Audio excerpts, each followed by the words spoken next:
It's a nightmare for many Sri Lankans. The unprecedented economic crisis, its worst in 7 decades, has sent food prices soaring. Households and businesses have seen frequent power blackouts.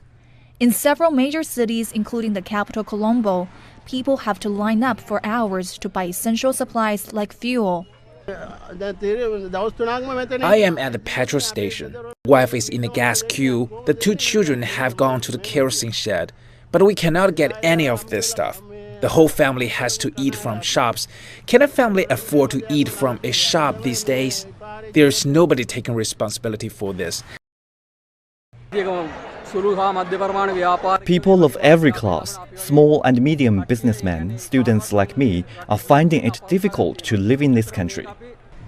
Latest data shows Sri Lanka's inflation rose to almost 55% in June, and food inflation rose 80% compared to 2021.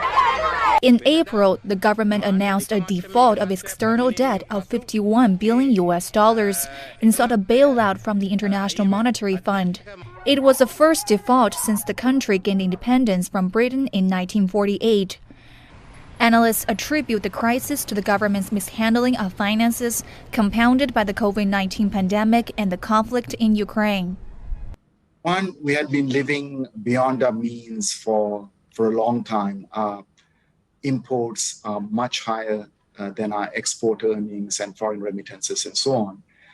So this crisis was going to come because we had been living on debt.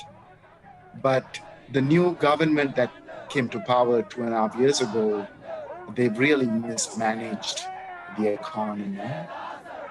Of course, the pandemic disrupted tourism and any kind of tourism income.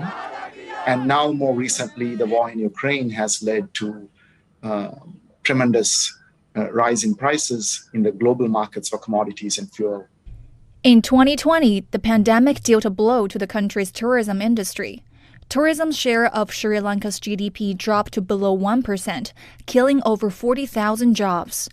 In May 2021, the government introduced a ban on foreign-made chemical fertilizers. However, with only local organic fertilizers available to farmers, a massive crop failure occurred, and Sri Lankans were subsequently forced to rely even more heavily on imports, further depleting reserves. The government then partially reversed the ban in November 2021, but by then, protests were erupting.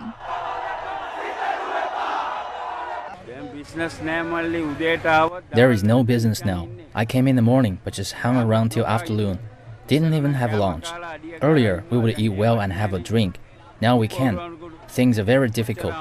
You have to stay weeks in a queue to get kerosene oil. These people who come here cry. They say they have no money and that they have pawned their jewelry. Living has become very difficult. As Sri Lanka's foreign reserves dwindled to $1 billion, the government on July the 5th declared the country bankrupt. It has run out of cash to pay for essential imports like food, medicine, and fuel. Now, with angry protests rocking the country and top leaders forcefully stepping down, Sri Lanka's future hangs in the balance. 高一鸣 CGTN